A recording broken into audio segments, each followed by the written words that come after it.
Digital क्रांति की आंधी से अब सार्वजनिक वितरण प्रणाली भी अछूती नहीं रही। अब मोबाइल फ़ोन पर राशन देने के लिए सरकार ने कमर कस ली है। सरकार अब डिजिटल फूड कूपन जारी करेगी। इससे राशन लेना पहले से कहीं अधिक आसान हो जाएगा। राशन डिपो और राशन की दुकान पर लंबी लाइन लगाने, मशीन पर अंगूठा लगाने के झंझट से मुक्ति मिल जाएगी। मोबाइल पर राशन कैसे मिलेगा और यह प्रक्रिया कैसे अमल में लाई जाएगी, जानते हैं विस्तार से।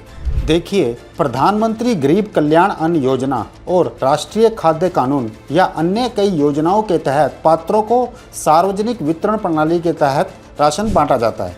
सामान्य तौर पर लोगों को राशन डिपो या दुकानों पर राशन लेने जाना पड़ता है। वितरण के दौरान कई बार लोगों को तकनीकी समस्या या अन्य कारण से राशन नहीं मिल पाता है। सबसे ज़्यादा परेशानी बुजुर्गों को होती है। मशीन पर कई बुजुर्गों के अंगुलियों के निशान नहीं मिलते और उन्हें राशन से वंचित होना पड़ता है। इसके अलावा कई बार बायोमेट्रिक मशीन ही खराब हो जाती है। लोगों को इसी परेशानी से निजात दिलाने के लिए सरकार को राशन वितरण के लिए नई तकनीक का सहारा लेना पड़ा। अब सरकार ने ऐसी व्यवस्था की है कि लाभार्थी को QR कोड और मोबाइल के माध्यम से राशन दिया जाएगा। इसके लिए सरकार डिजिटल फूड कूपन जारी करेगी। राशन की दुकान पर जाकर मोबाइल से QR स्कैन करना होगा, जिसके बाद आपको राशन देने के लिए योग्य माना जाएगा और राशन दे दिया जाएगा। खास बात यह है कि ये डिजिटल कूपन पूरी तरह से सरकारी योजनाओं से लिंक होंगे। इस पूरी प्रक्रिया से भ्रष्टाचार पर भी अंकुश लगेगा, क्योंकि राशन वितरण प्रक्रिया पूरी तरह से ऑनलाइन होगी। सार्वजनिक वितरण प्रणाली में पूरी तरह से पारदर्शिता आएगी और इसके माध्यम से फर्जी राशन कार्ड पर भी रोक लगेगी।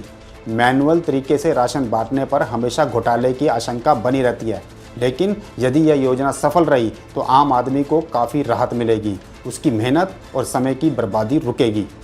यह योजना फिलहाल अपनी प्रारंभिक स्थिति में है। यह योजना केंद्र शासित प्रदेश चंडीगढ़, पुडुचेरी और गुजरात के आनंद, साबरमती और दाहोद जिले में शुरू की जाएगी। चंडीगढ़ और पुडुचेरी में यह इसलिए शुरू की जाएगी क्योंकि यहाँ पहले से ही डायरेक्ट बेनिफिट ट्रांसफ़र यानी DBT संचालित है, जिसके चलते यह योजना यहाँ सिरे चढ़ सकती है। अगर 2 UT और गुजरात के 3 जिलों में यह योजना सफल रही तो फिर यह पूरे देश में लागू की जाएगी। फिलहाल यह योजना पायलट प्रोजेक्ट के रूप में चालू की जाएगी। अभी इस योजना से बहुत कम लोग जोड़े गए हैं। इसके माध्यम से यह जाना जाएगा कि इस व्यवस्था के लागू होने से किस तरह की परेशानियां आती हैं और उनसे कैसे निपटा जा सकता है। इन अनुभवों के आधार पर इस व्यवस्था को बाद में पूरे देश में लागू किया जाएगा। देश भर में सार्वजनिक वितरण प्रणाली के तहत राशन बांटने में कई तरह की खामियां हैं। मशीन खराब होने, अंगूठे के निशान नहीं मिलने के अलावा कई गलत एंट्री भी हो जाती हैं।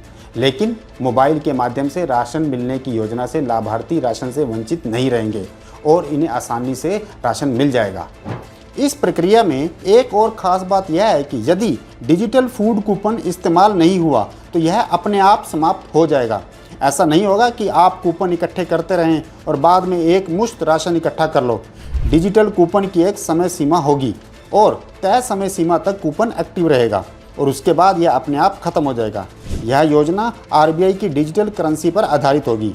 ये कूपन सिर्फ राशन के लिए ही इस्तेमाल होंगे और किसी अन्य काम के लिए ये प्रयोग नहीं होंगे। वैसे तो डिजिटल फूड कूपन जैसी पहल फिलहाल राशन तक ही सीमित है, लेकिन भविष्य में इस तरह की पहल किसानों, विद्यार्थियों से जुड़ी योजनाओं के लिए भी शुरू हो सकती है। अब देखना यह है कि मोबाइल से राशन देने की योजना कितनी कामयाब हो पाती है। आपको हमारी जानकारी कैसी लगी, कमेंट करके जरूर बताएं और देखते रहें दैनिक ट्रिब्यून।